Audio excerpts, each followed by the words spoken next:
Get the fuck out of bed, bitch. Go.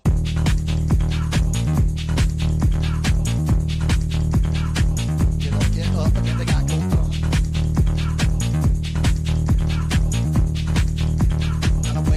Time to wake up, bitch. Get up. What is going on, world? Happy Tuesday. Welcome to the morning spread right here on the Betting News Network, brought to you by our lovely sponsors at Lucky Rebel Sportsbook. Go to luckyrebel.la or click that QR code right above my head. Get yourself a $1,250 deposit bonus as well as 50 slot spins immediately in your account. Episode 52 of the morning spread right here on the BNN, and we've got a big show planned for you guys today and an even bigger day on the network. This afternoon, this morning, whatever you want to call it, I'm your only show. All right, you're stuck with me for 59 minutes. If you're sick of me, see you later. Come back this afternoon because we got two shows this afternoon for you. Starting at 4 o'clock Central, 5 o'clock Eastern, Afternoon Betspresso will be live. You're going to get me again. Hate to break it to you. I'm on the show twice today. And then following Afternoon Betspresso, we've got Puckett, SBJ, and Betsky going on about all things NHL and the NHL playoffs. Today, right here on the morning spread, what are we going to talk about? Business as usual for the most part. We're going to talk some NHL playoffs. We're going to talk some NBA playoffs. We're going to recap last night. And we're going to have some fun, folks. We are going to have some fun. We got 58 minutes left on this show. We might be filling a little bit of time, and that's okay because we got plenty of games to play. But the first thing we need to talk about is the Kansas City Chiefs social media team. Because I don't know if you guys have seen or heard or read about the Chiefs released their schedule last night via social media. And they are getting absolutely flamed. And probably for good reason. All right. I'm a Chiefs guy. Love them to death. All right. That's not going to waver. But, you're going to make me log in to view the thread? That's such BS. I got to pull this up on a different tab. I got to log in. All right. Hold on. If you guys didn't know, Kansas City Chiefs social media team, they presented their schedule via sourdough bread. Sourdough bread was their choice of releasing their schedule. And this is not going to work like I want it to, actually, unfortunately, because it's going to make me log in. Hold on. Let me freaking log in, I guess, so that I can show you said thread. This is so stupid. I'm on two different tabs. It shouldn't be this hard. That's not my email. Sorry, folks, a little stall here, a little shaggy filibuster. I hope this is my password. Boom, we're good. All right, check this out. Kansas City Chiefs released their schedule. Our 2026 opponents as sourdough bread, a thread, if you will. 3.6 million views, folks. 3.6 million views, and they're getting roasted for good reason. Let's just scroll through said thread. Don't worry. Rocky Mountain oysters are a delicacy. That would be the Denver Broncos, in case you're curious. In case you don't know what Rocky Mountain oysters are, go ahead and use that good old Google search button for you. You'll figure it out. But, they're just slapping whatever on sourdough bread and calling it good. Dale, we got Pitbull, obviously, the Miami Dolphins. The clammiest clam chowder for playing the Patriots. I mean, this could have been a lot better, right? We have seen some very, very creative schedule release videos. The one from the Tennessee Titans back in, I believe it was 23 or 24, takes the cake. No doubt about it. But, I mean, the Chiefs social media team, we gotta have a discussion because this is just, I don't even know what to describe it. I can't think of the right adjective. It's pretty lame. It's very mediocre. Wife's currently addicted to making sourdough bread. I'm sick of it. Kev, you're a good husband, Kev. You're a good husband. I'm not the biggest fan of sourdough bread. I really don't understand the craze that has just overtaken society. And maybe someone can fill me in on what's so great. Sourdough's fine. I would have it for, like sourdough toast at a breakfast place. If I'm my options, white wheat, sourdough, I'll go with sourdough there. I don't need sourdough bread for every single freaking meal. Of course, the Chiefs video is mediocre. It matches the entire Midwest. Well, it's a thread, not a video, so nice try, Stifler. It's like Buc-ee's. I don't see the hype. Ooh, Drip, those might be some fighting words because there are some Buc-ee's faithful around the country in chat. Rye toast with breakfast is underrated. Might have to add that to my arsenal. This one actually kind of made me giggle. I'm going to be honest. The yeast we could do for bye week, that was an all right pun. I'll give them that one. But the rest of these, I mean, I'm just not a fan. Not a fan. Expected more. And it really speaks to the rest of the league because I know other teams, social teams, are killing it. The Chargers, hilarious. I almost follow the Los Angeles Chargers because of their social media presence, because it is that funny. The Kansas City Chiefs, we could have done better. Let's get to some of these comments. Dust it off and try again. Frog of shame. Someone put the list of people needing to be held accountable, possibly the worst post ever, blah, blah, blah. They're getting roasted. They're getting roasted, and for good reason, people. And for good reason. Because, that was just very mediocre. A big old letdown, I would say, because we expect more, right? We expect more. Yes, I know someone logged into my account. It was literally me on this computer on a different tab. Thank you, Twitter. All right, so we got to talk about that. Chiefs social media team, do better. Do better, please, and thank you. But the other thing we need to talk about regarding the Kansas City Chiefs, yes, this is now a Kansas City Chiefs segment on this show. And thankfully, I've got my Bronco-loving producer in chat today. Alex is helping me. I don't think I said that. I'm Nate Hornung. You guys know that. Producer Alex helped me out in the shadows. Producer Alex is a Broncos fan. And we had some discussion, and thankfully he's at least somewhat of a rational Broncos fan. Because last year, all I heard, Stifler, we're going to get to recapping your winners, don't you worry. All I heard last year is that the Chiefs dynasty is over, that they're done, that they're cooked, that the Broncos run the West, they're the new kings of the AFC West. And then the schedule release happened, or is in the process of happening. And it came out that the Chiefs and the Broncos are going to go head-to-head week 1 on Monday Night Football, September 14th. The location is still TBD, but I have a feeling that game is going to be at Arrowhead Stadium for a couple of reasons. Number one, the Rockies play at home on Monday, September 14th.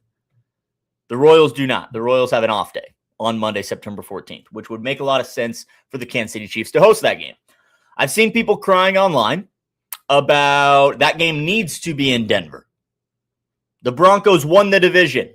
They deserve to start their season at home. They didn't win the Super Bowl. Pretty sure that's only a thing for the Super Bowl champion, the guaranteed start to the next season at home. Broncos, you didn't get there. Nice try. No guarantee that you need to start at home.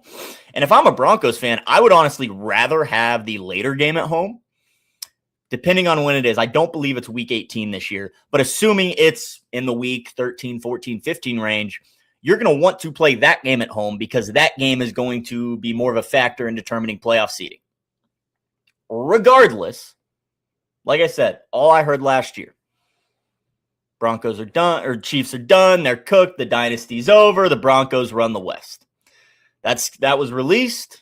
Chiefs and Broncos going head-to-head week 1.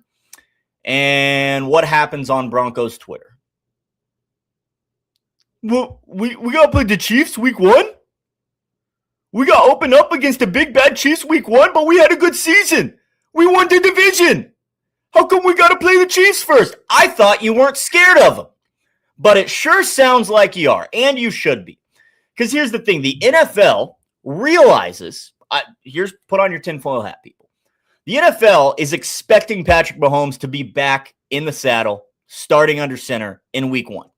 They would not schedule a high caliber divisional game in week 1 if they didn't expect one of those studs to be back on the field. That's all I got to say, to be honest with you.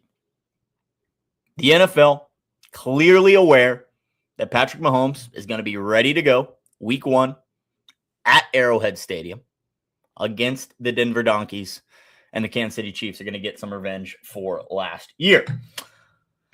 Broncos fans, you can't have it both ways, man. Either you are the kings of the West or you are still scared of the Chiefs. And I have a feeling you guys are still very much scared of the Kansas City Chiefs, as you should be. All right. That's all I got. Let's talk about last night. Actually, I'm switching gears. It's my show. I can do whatever I want with it. We're going to play a game, folks. We're going to play a game. And we are going to play this game every single day on this show. All right. This is going to become a staple of the morning spread because I feel like this game was made specifically for me. I love sports, obviously. That's why I do this job. I love maps. I could stare at a map all day long. Sometimes for fun. I will be sitting here watching TV with my wife, and I will just be on Google Maps checking out some city. Getting the lay of the land, seeing where everything's at. Big geography guy here, as you can see. Now, if you are not aware, this geosports.app game has been all over social media. Shaggy the Explorer. I love it, Drip. I love it. This geosports.app game has been all over Twitter the past week or so. It's only been out for like a week. I have played it every single day. Phenomenal game. And we're going to play that every single day, you and me, together here on the Morning Spread. So if you would like to play it individually, this is your warning to do so prior to the show. The questions get released at midnight Eastern every single day, so you have plenty of hours to get it in. It's kind of like GeoGuessr, Drip, but it is specifically for sports. I'm going to pull it up right now. It's geosports.app. Very, very simple. 5 questions, all related to sports geography, and we're going to see how we do. So let's play today's round. If you have played, congratulations. Please keep your comments to yourself because I want to get a perfect score. But this is the name of the game. The Braves, owners of the MLB's best record, 28-13, played in this Midwest city before moving to Atlanta in 1966. I really have no idea, to be quite honest with you. I'm going to phone a friend. I'm going to phone producer who's helping me out. Alex, you got an answer for this one? What's up, man? Hey, dude. Well, where's Padge? All right. Padge would know this instantly. Padge would know. Padge was here. Padge, we need it. My girlfriend is also a massive Braves fan. Oh, okay. And so I know a little bit of the Braves lore. It is in Wisconsin. Okay. Trip Too Easy is on the money with that. Trip on the money. Stifler says Milwaukee, but it's probably wrong. It's either Milwaukee or it's Madison, and I want to say it's Milwaukee. All right. Well, I'm pretty sure Milwaukee is right around here. A little further south. A little further south? Okay, a little further south, right around here. We're going to go right there. Right around there. That's boom. good. How we do? Hey, not too bad. 22 miles off, Just like 98 that. of 100 points. We're going to take it. Thank you, chat. Braves, they were founded in Boston in 1871 as the Boston Red Stockings, and one of 2 remaining National League charter franchises that debuted in 1876. Interesting. All right, moving on. I like that it gives you a little quick fact there. You know, I know. See, this is. I'm telling you, I feel like this game was designed specifically for me because this is just right up my alley. This one a little bit easier. The Canadians up 2-1 host the Sabres tonight in this French-speaking city. That's Montreal. it is indeed. Now, it's Montreal. Now, I know Montreal it's north of Toronto, correct? It's north of New York. I know that. Right. So, like New York lines, but it's just this I'm kind of thinking this area, so I'm just gonna let it rip, see what happens. But bam, a little further west. Oh, a little further east. A little further east. Okay. Ooh, hey, Shaggy. We're still in the green. We're still in the green. Montreal is directly above the VT New York border. There you go. Stifler. Look at that guy. That guy knows some geography. Oh my God. The Canadians, who've won an NHL record 24 Stanley Cups, founded in 1909, making them the world's oldest continuously operating professional ice hockey team. Bunch of The winners more over you know. there. The more you know. All right, Scotty Scheffler, who will look to defend his title at this week's PGA Championship, went to college at this university. Austin, Texas. Austin, Texas. Let's think. So Dallas is like here. So we're going to go a little bit south. We're in Waco. A little bit south is Austin because that's Houston, right? And I want to say that kind of makes the triangle. I'm going to go right here. That's a phenomenal guess. A little bit further south. Okay. That's okay, though. Scheffler, he was a Longhorn from 2014 to 2018, winning the 2015 Phil Mickelson Award, his first year in Austin, as the most outstanding freshman golfer in the nation. Guy's also a stud. Crazy. Me and Scotty, same age, apparently. Same age. Our lives, two different directions. Would be nice to hit a golf ball like he does, let me tell you. All right. Now, the last two questions are usually international questions, a little bit tougher. You also get double points, as you can see down here. We got double points starts on question 3. He sucks. Oh, Stifler. The World Cup kicks off in 30 days at this storied stadium in the capital city of one of the 3 host countries. Funny enough, I actually wrote a piece. I don't have it out quite yet, but about the World Cup schedule today. So I do know the answer to this. Alex, would you like to take a guess? Well, I think we're going to be south of the U.S. border. I think it kicks off in Mexico, yeah. You are correct, indeed. It's just where do we go in Mexico? Well, capital city, brother. What's the capital of Mexico? Oh, I want to say Mexico City. You would be correct. Now, see, that's good stuff. Now, where the hell is it on this map? We got Cabo over here. We got Cancun over here. I know it's in the middle. I want to go a little further south than like the MX there on the map.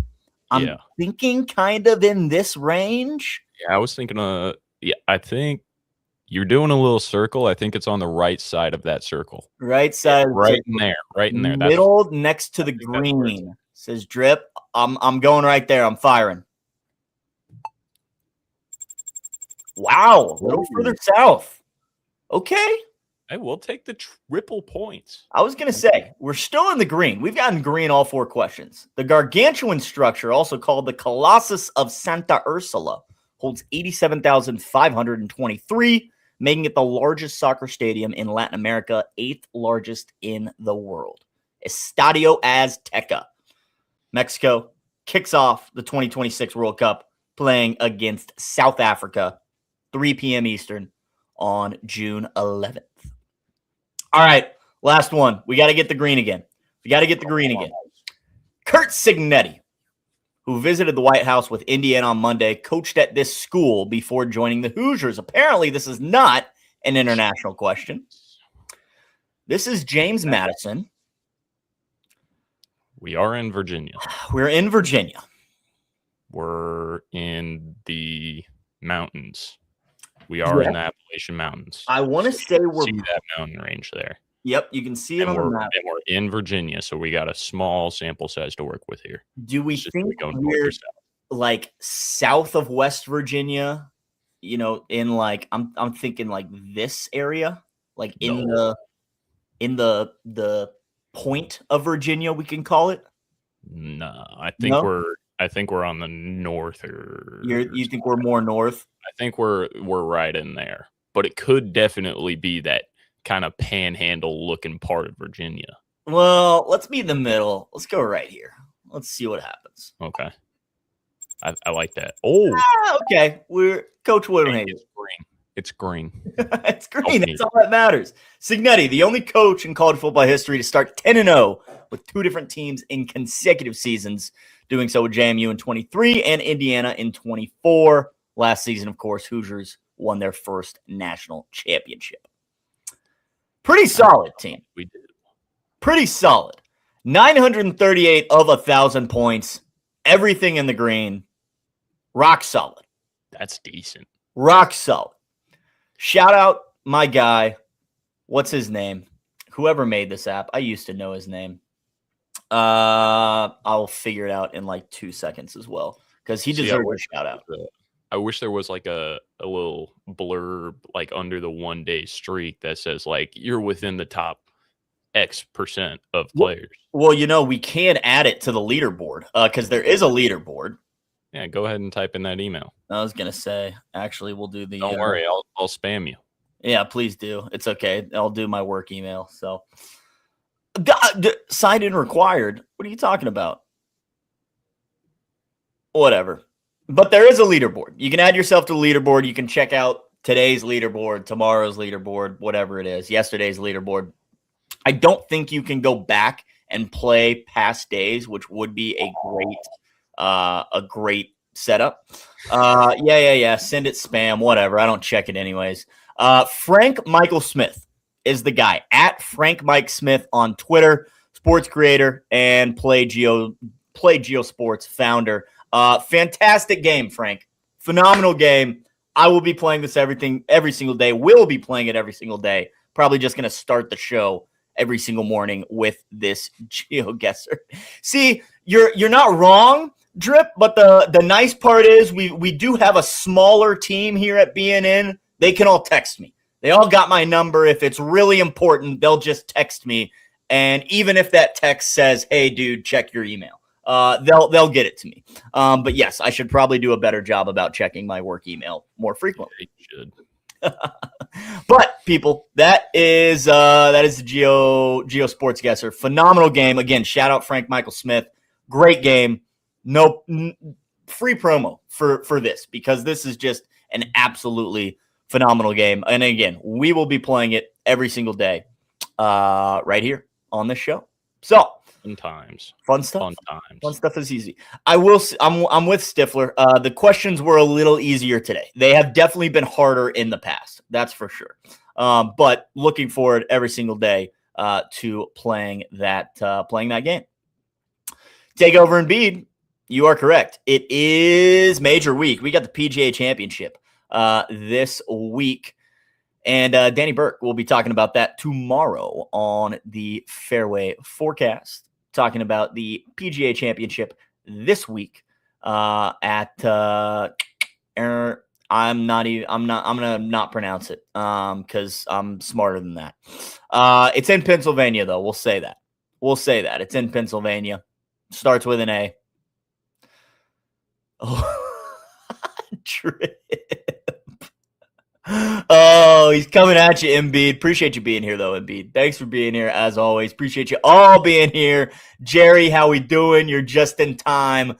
Let's talk some recap. What happened last night? Stifler hit his bet, ladies and gentlemen, in the NBA. Dennis Jenkins, 3 boards for the backup point guard for the Pistons. Guess who didn't come through for the kids? My guy Duncan Robinson only took 2 shots. All right. I was betting on the volume. The volume was not there last night. I don't know what it was. I don't know if the guy wasn't trigger happy. I don't know if he was just being face guarded the whole time. But Duncan Robinson only shot 2 shots all game. Both of them were from beyond the arc. He made one of them, but we needed him to do 3. Didn't happen. And then LeBron obviously did LeBron things. But the Cavaliers winning again at home. But guess what, Cavs? You still have to win on the road to win this series. All right? Yes, you tied it up 2-2. But both these games were pretty freaking close in Cleveland. And honestly, all 4 games of this series have come down to the wire. Just looks like a 10-point victory is the largest margin of victory, both by the Pistons in games 1 and 2. Games in Cleveland been a little bit closer. But again, Cavaliers, if you can't get the win on the road, you are not going to win this series. Game 5, back in Detroit tomorrow night. We will see what happens. I got to give credit to the Cavs for at least showing up when it matters, right? At home, game on the line, series on the line, rather. You needed a big win last night. You did not want to go back to Detroit down 3-1. That was going to be a recipe for disaster. A little less pressure on the Cavs now, knowing they're at least going to get a game 6 at home. But in the other series, Oklahoma City, Los Angeles, get those brooms. Oklahoma City completing the sweep against the Los Angeles Lakers, winning 4 straight. A comeback win last night against the Lakers. Blown them out in games 1, 2, and 3. None of them really close. Last night, obviously, the Lakers came out with some extra fire. Won the first quarter by 5. They were losing by 4 at halftime. Big old third quarter from the Lakers to build themselves a lead going into the fourth. And then they melted down. Melted down a 35-26 fourth quarter in favor of the Thunder, able to give them a 5-point victory, winning this series. SGA, yep, he went crazy. 35 points, 8 assists, only 1 rebound. Boardman does not get paid for SGA. He's off doing other things. 12 of 15 from the stripe, 11 of 22 from the field. Yeah, I mean, hey, the Lakers at least made somewhat of an effort in game 4. You can't say that about games 1, 2, or 3, but in game 4, they tried. They tried at home in front of their home fans. Austin Reeves, 27 points. LeBron had 24 and 12. But again, it was not enough to get the job done. Now, would this series have been different with Luka on the court? Absolutely. 100%. No doubt about it. But that is just the nature of professional sports. And the Lakers enjoy Cancun. The Thunder moving on to the Western Conference Finals. And we don't know who they're going to play. We do not know who they're going to play, but let's get into tonight's game actually on the hardwood. We'll just stick with it because my man Chewy making a good point. I'm going to be honest, I don't know who to root for. Spurs or Wolves? Ayo's from Chicago. Wimby's from France. Chewy's aunt lives in France. That's tough, Chew. That's tough. Here's the thing, though. What's happening in tonight's game? Back in San Antonio for Game 5 after 2 games in Minnesota. Minnesota took the first one in San Antonio. San Antonio won back-to-back, one at home, one on the road, and then Minnesota winning Game 4, leading us to tonight. Oh, Austin, tell your wife happy birthday. Enjoy the day with her. Go be a good husband like I know you are. Thank you for being here, as always. I might be in your DMs later for some NBA plays. But let's talk about T-Wolves and the Spurs. Timberwolves catching 10.5 points on the road against the Spurs tonight. Looks like San Antonio opened as a 9.5-point favorite, up to 10.5. Same thing with the total. Opened to 16.5, all the way up to 218.5, even 219 on some books. So people are buying in on Spurs. People are buying in on points. De'Aaron Fox looks like he is a game-time decision, listed as questionable. What do we think, NBA Quants? Is the man going to play? He's been playing 30-plus games pretty much every, or 30-plus minutes pretty much every game this playoffs. I would expect he's going to be on the court if he's even somewhat good to go. Spurs have lost just 8 games at home all year long, 32-8. Jerry said he's playing. Boom. I would think so too, based off that spread, based off the way it's moving as well. Everything in me thinks the Spurs get this done, right? The books clearly think so. I don't know if I want to lay the 10.5. But I got 2 things in mind. I got the Spurs first half in mind. I've also got the Spurs team total. Jerry likes the Spurs spread. I love it. Team totals over 114.5. 115 points. Something they've done in both wins of this series. Actually, every time they've beaten the T-Wolves, they've scored 115 points. Ironically enough, every time they've lost to the Timberwolves, they have not scored 115 points. Jerry likes the over. The total is certainly moving in that direction as well, up 2.5 points already since the opener. And I think I'm going to try and not overthink this. And I think we're just going to roll with the Spurs team total. over 114.5. We need that 115 number. They've gotten there plenty, especially at home. Let me pull up some trends real quick because I believe the Spurs are freaking phenomenal after a loss. I would be correct. They are 16-7 against the spread after a loss.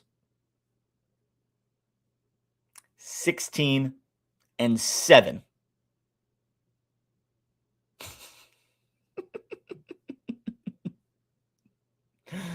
Yeah, a little bit. It's okay. We're filthy around these parts, man. We're getting into the nitty gritty. I like the Spurs team total. I think that's going to be the move. 16-7 against the spread after a loss.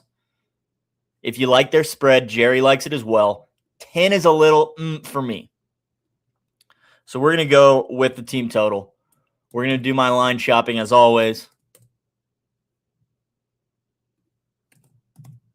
I feel like this is like, am I getting hit on right now? Is this guy hitting on me? If so, I'm flattered, but, happily married. Thank you, though. Spurs team total. Let's do some line shopping. See what we can come up with. 114.5 was the number. I was seeing minus 105. There's minus 110 on the old GMG book. I want blue book. What are we looking at? Team props. There we go. Home team 114. That's 110 as well. I believe it was the green book that was offering the minus 105. And then let me pull up the days in the yearbook as well. As always, got to do our line shopping, people. The one thing that takes zero skill, just a little extra time, will absolutely make you a more profitable bettor in the long run. In the long run. Keywords. In the long run. Yep, over 114, minus 105. I'm seeing that on the green book right now. Let me look up days of the year, and then we will call it good. Ooh, 113.5 for minus 120. What do we think? How much is that 1 point going to be worth? Is it worth 15 cents of juice? I think so. That's how I operate. I'm going to take the better number for the more juice. It could mean everything. Absolutely. 100%. Half a unit on both. No, I'm not going to get greedy. I'm just going to pay the tax. Spurs over 113.5, minus 120. That has been booked.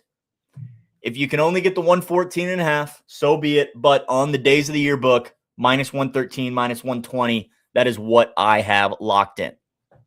Could do a half unit on both if you'd rather, like my wonderful producer suggested. I'm just going to go a full unit. I'm on the minus 120. And yeah, it actually looks like it's ticking up because now I'm seeing 114.5 or minus 115 on the blue book. So the numbers may be moving. Get it in now if you'd like. There's still minus 105 on the green book for 114.5. I opted for the 113.5 minus 120 on the days of the year book. I'm actively moving lines. That's a joke. I'm not betting enough. I'm not betting enough to do that. But it's nice to think so. All right, that's the NBA. That is the one NBA game we have tonight. One NBA game we have tonight. We've got one on Wednesday. Nothing scheduled for Thursday. Season's coming to a close, folks. The season is coming to the close. We have the Thunder already in the Western Conference Finals. They'll face either the T-Wolves or the Spurs here in at least 2 games. Maybe we'll get 3 more out of this T-Wolves Spurs series. And then same thing in the East. We got the Knicks, New York Knicks, already in the Eastern Conference Finals. They'll either take on the Pistons or the Cavaliers. Again, after at least 2 more games. Hopefully we get 3. Hopefully we get game 7s in both of those series. But Thunder already in, Knicks already in the NBA Conference Finals. All right, time to move on to the ice. We got a couple of ice games to talk about, but what happened last night? Colorado, Minnesota. If anyone in chat had this under 6.5, I'm so sorry.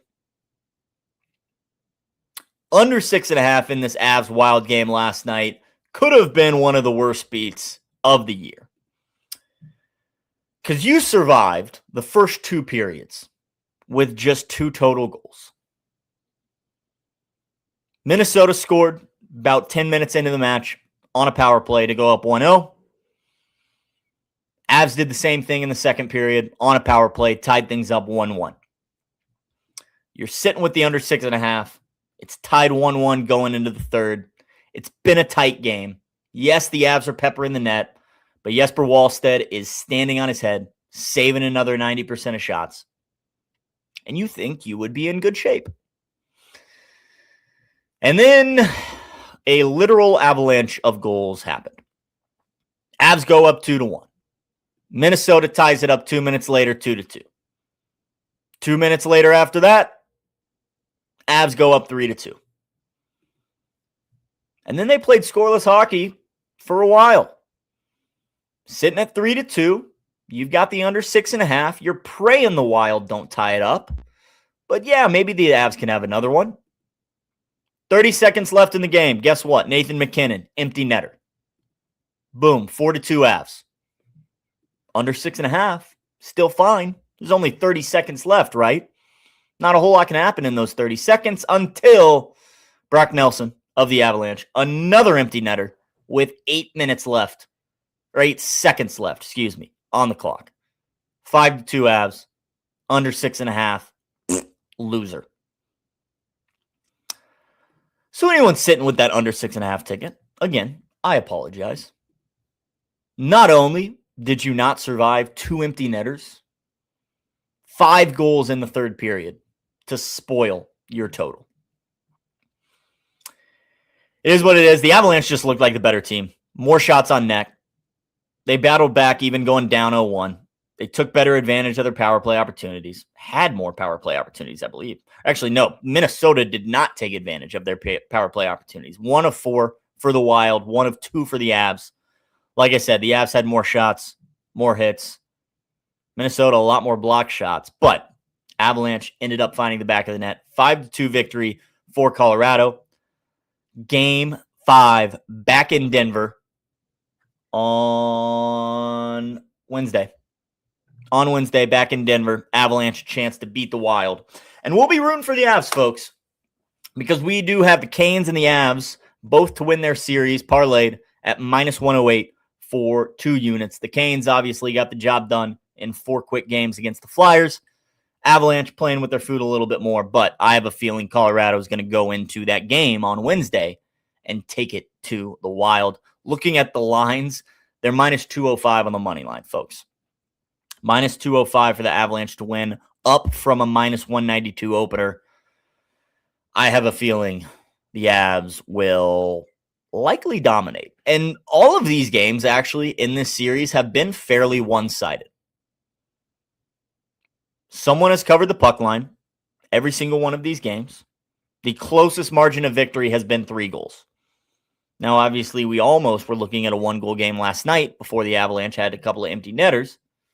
But, again, not very competitive down the stretch, at least, we'll say. Still phenomenal, entertaining hockey. And we will all be Avalanche fans on Wednesday. But let's take a look at tonight's games because we do have 2 games on the ice tonight. Game 4 in the East, Game 5 in the West. Let's start in the East with Buffalo and Montreal. And Buffalo, you're in a bad spot, Sabres. You are in a bad spot. Game 4 of this series in Montreal with the Habs leading 2-1. Sabres took game 1 4-2. But they did not outshoot Montreal. 28-16 in terms of shots in favor of Montreal. Buffalo, their keeper, just played phenomenal. That wasn't the case in game 2. Game 2 was all Habs. Now, Buffalo actually, ticked up the shots on goal. Actually outshot the Canadiens 29-28, but 5-1 was the final score. Canadiens moving on, winning one in Buffalo, going back home to Game 3, where once again they dominated a 6-2 victory over the Sabres in Game 3. Outshot them again 36-28. And here they are at home in Game 4 with a chance to go up 3-1. Papa Shags on the Sabres. Papa Shags on the Sabres. Getting the equalizer tonight on the road, apparently. Plus 124 on that money line if you like the Sabres. Plus 117 on some books. As always, do your line shopping, folks. Do your line shopping. Now, I don't know if I can get behind the Sabres. I'm also not rushing to back the Canadiens. But I don't hate a Sabres goalie saves. Here's the problem. Who are they going to start? Alex Leon or UPL? I'm sure we've got lines for one of the two at least. Looks like none for Leon. That must mean UPL getting the start. UPL does look like he's getting the start. Saves line set at 24.5.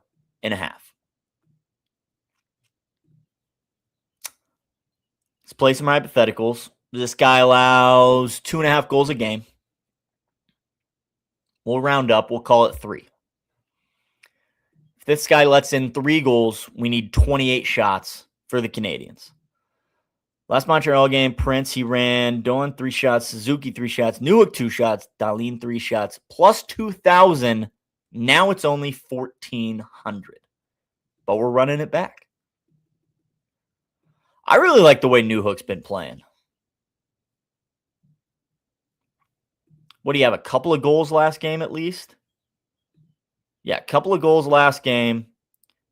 A couple of goals in game 2 as well. 5 total goals this playoffs, all 5 happening in the past 4 games overall. Just 1 assist. Hey, you got to run it back if it's winning, right?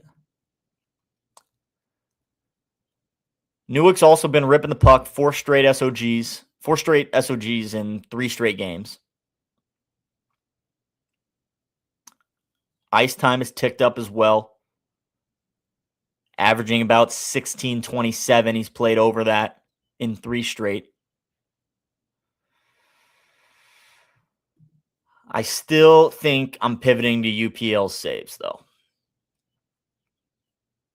Because the Canadiens have been ripping the puck. Let's just look at them all postseason. What have they done all postseason? Shots-wise.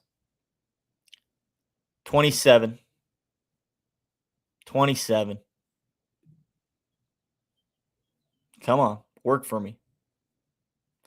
27, 27, 29. Only 18 in Game 4 against Tampa Bay. A little bit of an outlier because then they went right back up to 24. Game 6, 30. Still didn't find the back of the net. And then only 9 in Game 7 where they were up playing defensive for most of the contest. Now against Buffalo, they've been ripping the puck. All right, we had what? 29, 28. Oop, that's not what I wanted. 28 in Game 1, 28 in Game 2, and then 36 last game. They're clearly figuring out this Sabres defense and are able to create those chances. Sabres, in terms of blocked shots, 15 just last game, 11 in Game 2, and 13 in Game 1. I read that as they're having to put their body on the line because the Canadiens are absolutely getting the chances that they've earned. I think we got to roll with UPL saves.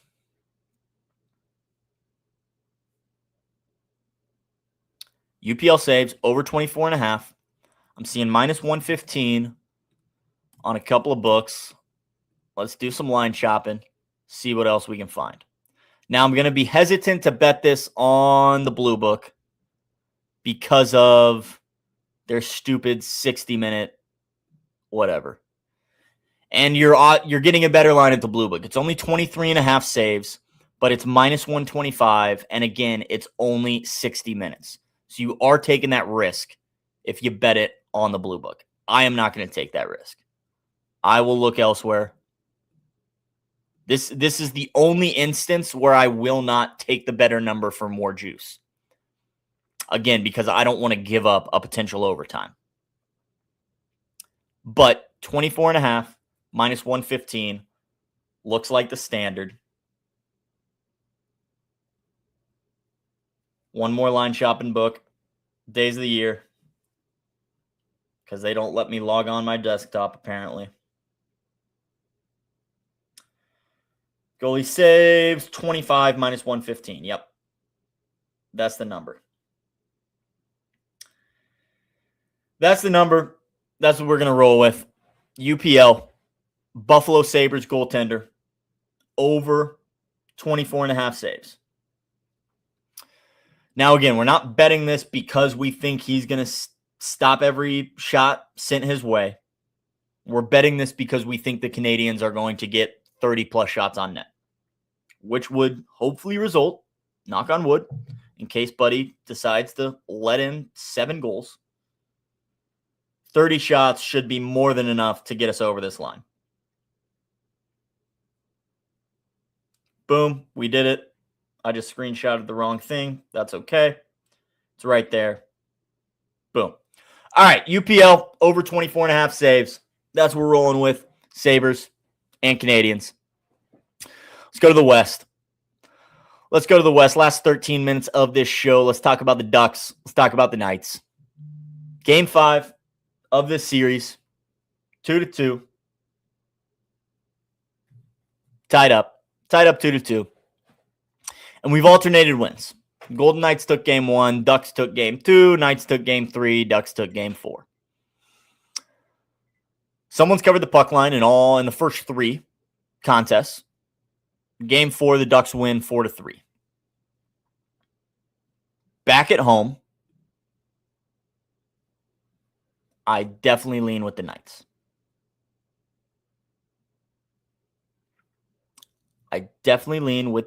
Back at home. I have no interest in paying the minus 165 on the money line. And I'm probably going to go with my famous last words. In reg.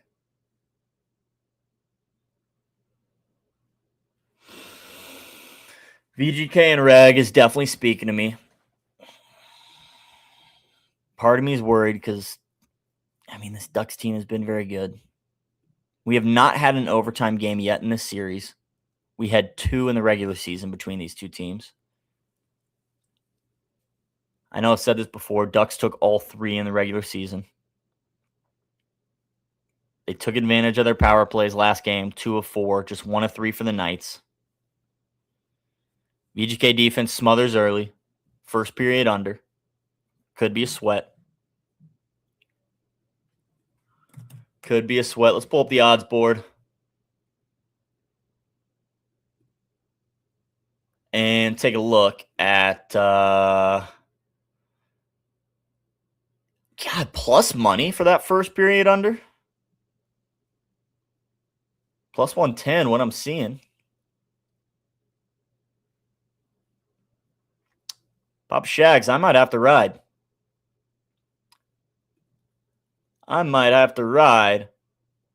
That first period under. Scoreless in game 1 in VGK. Scoreless in game 2, also in VGK. Game 3, VGK scored 3 on their own. And then we had 3 total goals in game 4. But both games in Sin City, scoreless first periods. And yeah, that's a great descriptor. The Knights have smothered the Ducks early on. Ducks in terms of total Fade the steam. Only got plus 105 last night. There's an even money. There's even money. There's 105. There's plus 110. Plus 110 looks like the best number. But there's plenty of options out there. Ducks had 34 shots in game 1. Only 28 in game 2. Game 3, 33. They turned it on again. Game 4, only 23. So Vegas defense may be figuring them out a little bit. I think we just need to blind tail Papa Shags here. And here's a question. Do we get greedy?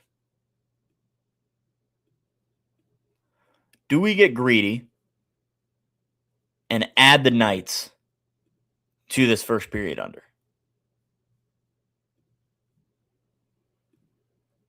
Part of me is thinking I'm going to want something to sweat out all game. 8:30 Central puck drop. I'll probably be watching this one. Let's play around. Build some parlays. We got 8 minutes to do so. A little first period under with the Knights. First period total goals, under 1.5. Add the Knights to it. 198. There's our jumping off point. See what some other books will give us. See if they'll even let us do this on some of the other books. 218. Ooh. Blue book, you're out of here. Green book, you're in. 20 cents of value there. Let's keep looking. Keep line shopping. Always line shop. Always line shop. Am I spending 80% of the time on this show line shopping? Yes. It's what you got to do. Periods, first period, total, under 1.5. Oh, you're not going to let me combine that? Well, GMG, not fun. GMG, not fun. Let's check out days of the year, and then we'll call it good. But that 218, very enticing.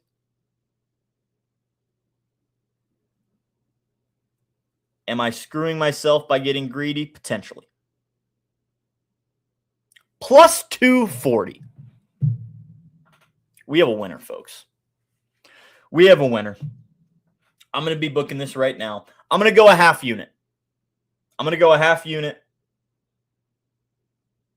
Here's what we're going to do. We're going to put a half unit on this same game parlay. First period under and the Vegas Golden Knights to win plus 240, half unit to win 1.2. We're also going to put a half unit just on the under 1.5 in the first period straight, plus 110. That's what we're going with. Half unit on the same game parlay, where I decided to get greedy, and then a half unit just on the first period under. That way, look, first period under doesn't hit, we lose a unit, so be it. We're going to lose some bets. All right, we're betting every day, we're going to lose some of them. But if that first period under hits, we've guaranteed ourselves profit, even if the Golden Knights don't get the job done. Small profit, but profit. And that's all that matters. All that matters is being on the right side of green. So we got this same game parlay booked. First period under. And the Golden Knights to win. Plus 240. Half unit there. Then we've also got the first period under at plus 110. Under 1.5. 2 bets. 2 half unit bets on this Ducks Golden Knights game. Oh, that's not the book I needed. Oh, that was this book. All right, we're doubling up. That's okay. This book's getting all our money on this game. That's all right. It'll work out. Because again, first period under hits, guaranteed profit. Guaranteed profit with that plus money if the first period under hits. Shout out Papa Shags for doing the hockey research for me. Love that guy. Wise man. And that's what we got today on the ice. One more time. Let's recap the bets for everybody at home. In the Spurs game, in the NBA tonight, Spurs, team total, over 113.5, minus 120. Don't worry, I'm going to pitch all of this on BetSpresso later today here in about 4 hours. Spurs team total, over 113.5, minus 120. 114.5 is available, minus 105 if you want to pay a little extra juice. I do not want that point to come into play. I will be kicking myself if they end at 114 exactly, and I didn't take the better number for more juice. That's just my theory, how I bet. It's how we're betting today. Spurs team total, over 113.5, minus 120. On the ice, Buffalo Sabres, goaltender, UPL. I'm not pronouncing his name. The announcers can do that. UPL, over 24.5 saves, minus 115. UPL, Sabres goaltender, over 24.5 saves, minus 115. And then in the late game, the Vegas Golden Knights, the Anaheim Ducks. We've got the first period under 1.5 at plus 110 for half a unit. Then we have the first period under paired with Vegas to win the game, plus 240 for a half unit as well. Low scoring first period means we're going to profit no matter what. And then we can just root for the Knights the rest of the way. And again, if that first period goes over, so be it. We lose a unit. We move on. We move on. That was one of my biggest things when I was first starting sports betting, obviously very obsessed with winning every bet as much as I can. And then I really got into doing it daily and betting more and more often. And it is really a mental thing that you just have to get used to losing. The best bettors in the world lose 45% of the time. 42, 43% of the time, even better. But I plan on being wrong just under half the time. And that's success when you do this day in, day out, long term, over the course of several years. 55%, that's a sweet spot. Assuming you're betting minus 110 pretty much for everything. If you pay more juice, that number goes up. If you bet more plus money, that number gets closer to 50%. It's the way it works. With soccer, thankfully, I bet a lot of plus money in soccer. Only need to hit like 47, 48% of bets to be profitable on the pitch. Math, folks. Math. Spurs team total, over 113.5. Sabres goalie, over 24.5 saves. Vegas game, first period under. And then the first period under and Vegas money line. Correct. You got it. Perfect. Prince, appreciate you being here as always. And that is about all the time I have for you guys today. I will be back tomorrow morning, same time, same place for the morning spread. I will also be back in about 4 hours right here on this channel, the Betting News Network, the BNN, for Afternoon BetSpresso. We got 2 shows later this afternoon, so come on back here in 4 hours. Afternoon BetSpresso, followed by Puckett. You're going to get a double dose of SPJ. You're going to get some Vsauce love. You're going to get some Garetsky Betskis, and I will be back there as well. So I will see you guys here in 4 hours. I will also see you at the window, cashing our bets here in a little bit. But appreciate you guys as always. Can't say it enough. Would not be here without all you guys choosing to tune in every single day. It really does mean the world to me, means the world to all of us here at the Betting News Network. Appreciate you guys subbing up, liking our stuff, checking out the scribbles at bettingnews.com. It all goes a long way. It keeps the lights on. All right, it keeps the lights on. It keeps my dogs fed. They're passed out right now, but they really enjoy it as well. So thank you all, seriously, from the bottom of my heart. I will see you guys here in 4 hours. Enjoy your Tuesday afternoon. Sayonara. See you for BetSpresso. Adios. What you know about rolling down in the deep? Riding in the deep. Down in the deep. Now I know y'all be loving this shit right here. Rolling, rolling, rolling. What you gonna do? Rolling, rolling. What you gonna do now? Down in the rolling, rolling, rolling. What you gonna do? Right, y'all be loving this shit. What you know about